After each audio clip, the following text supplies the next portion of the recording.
Hi, this is Kimberly with My Craft Spot, and today we're going to make a fun Halloween tag. And I thought I'd start out showing you how I did this on my Gypsy. My tag was cut at 4 inches, and the kitty cats were cut at 3. And I have these little ovals. I'll explain that later. The grass was cut at 1 inch, and the tree was cut at 3 inches high by 2 inches wide. So I had to go ahead and, when I did that one, I went to the basic menu and I turned off that yellow link, chain link, and what that does is make it so I can adjust the width and the height separately. So that's what we wanted to do with that one, so I could stretch the tree a little taller so it wouldn't be as wide, so it would fit on my tag.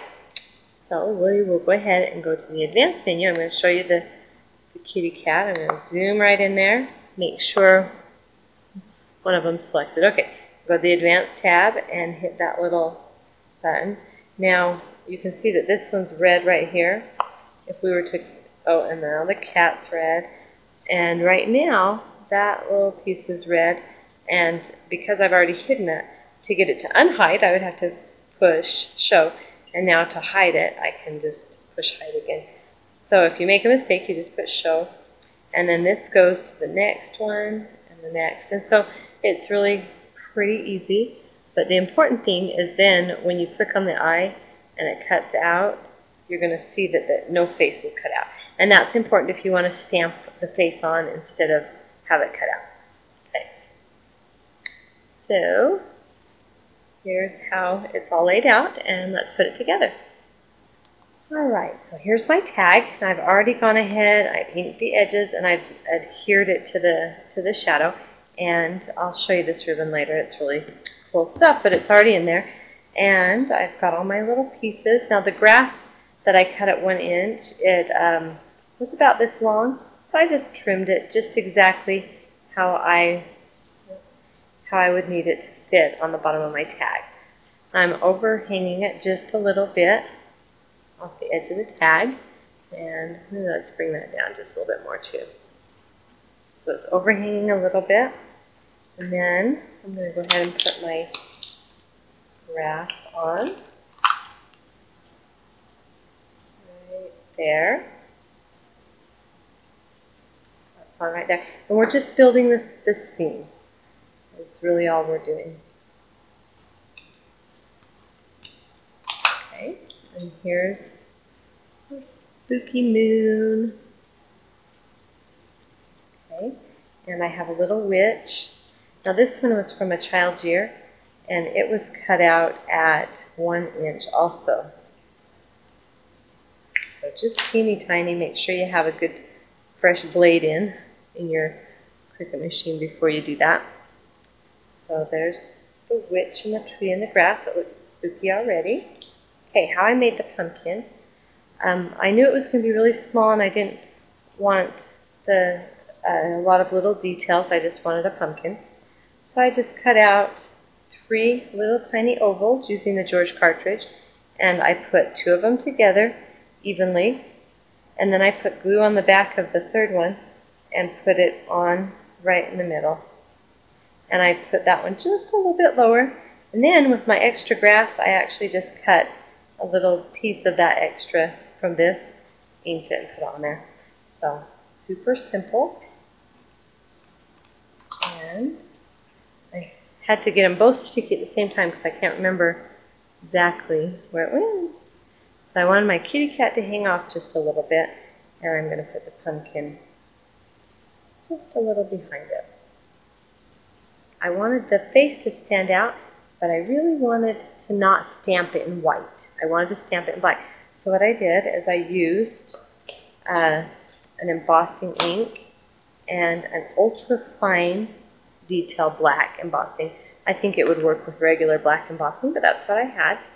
So it makes the face still stand out, but it still looks like night without with the glowing white eyes. So I'm going to show you how I did that. Okay, so here's the kitty cat, and I'm using the Peachy Keen face stamp. This is the Everyday Character Face Parts and More. I picked this one for the eyes, and this for the nose and the mouth right here on the cat. It was a little big for my kitty cat, but that's the size I wanted it. So if you have this stamp set and you're worried about that, I put the eyes clear up towards the top. I switched face part. And I'm putting the nose up really close to the eyes. Now that'll stay juicy or inky or whatever you want to call it, for quite a while. So you have time to work with it. I'm going to sprinkle this ultra fine black embossing powder on the cat's face. Okay, I don't know if you can see it. You might have to blow on it a little or use a dry brush to get any extras off. But that looks pretty good. Alright, we'll move this aside. Okay, the next step is just to get your heating tool out. As soon as it's glossy, you know that it's done, and already you can kind of see that face on there. I'm going to give it just a second to dry. Okay. And then you just color in the eyes, the white. Okay. That's the last of that one. There's the little kitty cat. Cute as can be. Alright, now I think it might be fun to add some fibers. Okay, I'm going to just do a little line of adhesive along the back here. And I'm actually going to go half on the cardstock and half off.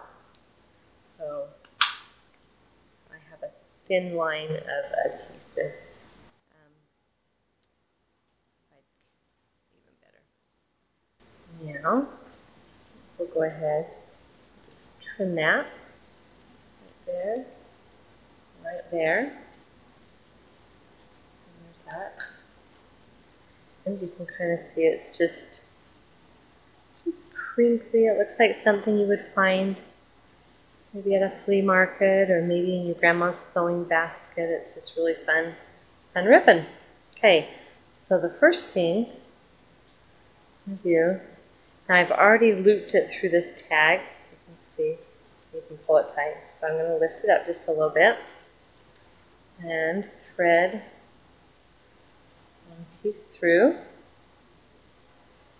pull it tight again. Now I'm just going to do right over left and just tie a knot. Okay, and hold it tight there. Loop it around. Pull that through.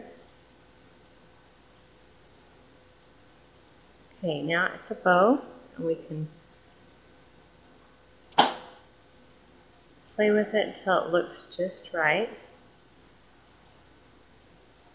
Make those kind of rounded. Okay, so there's the first part.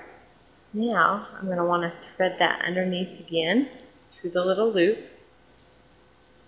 can see that. Pull that tight. Okay. Now I'm not going to tie a knot this time, but I'm just going to tie another bow.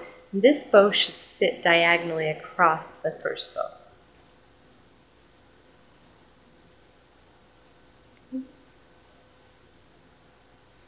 Now, same thing, I'm just going to play with it until I get all the loops just how I want them. Then I'm just going to go ahead and trim it. So it's ready to go on a little treat bag or basket. Thanks for watching.